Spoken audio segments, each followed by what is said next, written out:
The scariest thing about failure isn't the pain. It's letting the pain talk you into giving up. When you fall, your body hurts. When you fail, your heart hurts. But there's something even worse than both of those.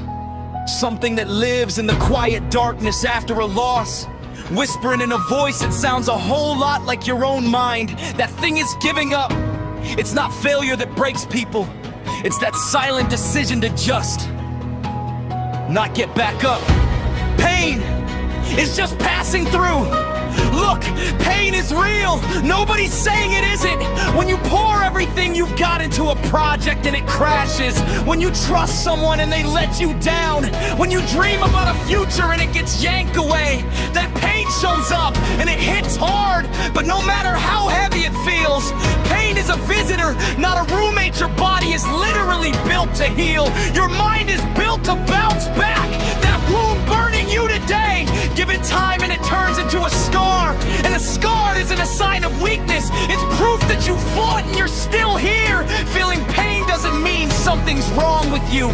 It means you're alive, you care, you tried. The problem only starts when you let pain convince you it's the final word on your story. Quitting never announces itself. Here's the sneaky thing about giving up. It never shows up looking like a villain. It doesn't bust in yelling, "I'm here to destroy you." Nope. It comes dressed up real nice, sounding totally reasonable. It says, "Maybe this just wasn't meant for you." It says, "You gave it a fair shot, that's enough." It says, "Other people are more talented, luckier, more ready than you." And every time you listen to that voice, it gets louder and yours gets quieter. That's the real danger. Not the failure itself, but that inner conversation that happens after it.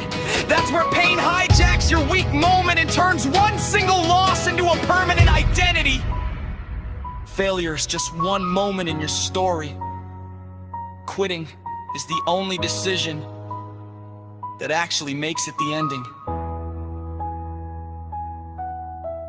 History doesn't record the falls, just the comebacks. Think about every person whose story you love and admire. I guarantee you'll find that every single one of them hit a point where they wanted to quit.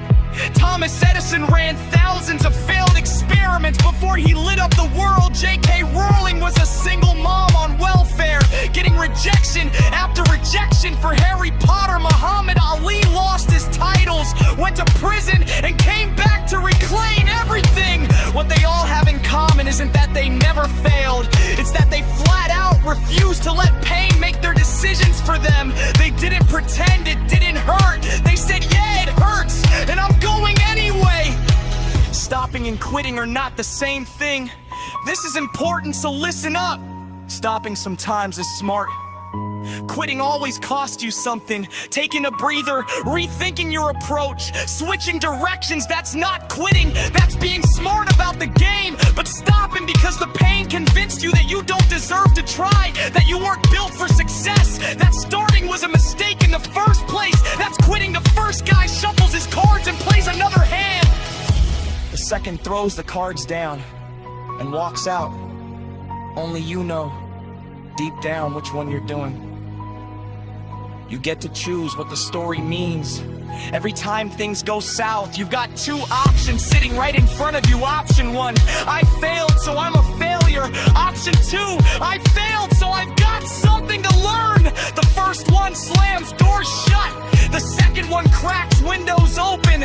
Life doesn't hand you pre-edited events, but it does give you the freedom to decide what those events mean. And that meaning, not what happened, is what shapes where you end up. Pain is part of the ride, but giving up is the only move that turns it from a stop on the journey into the end of the road. Just get up, even if it's only once more.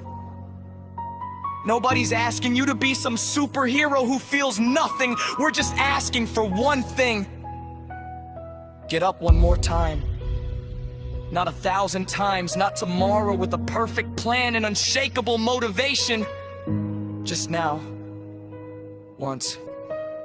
Because courage isn't not being scared. It's moving forward scared.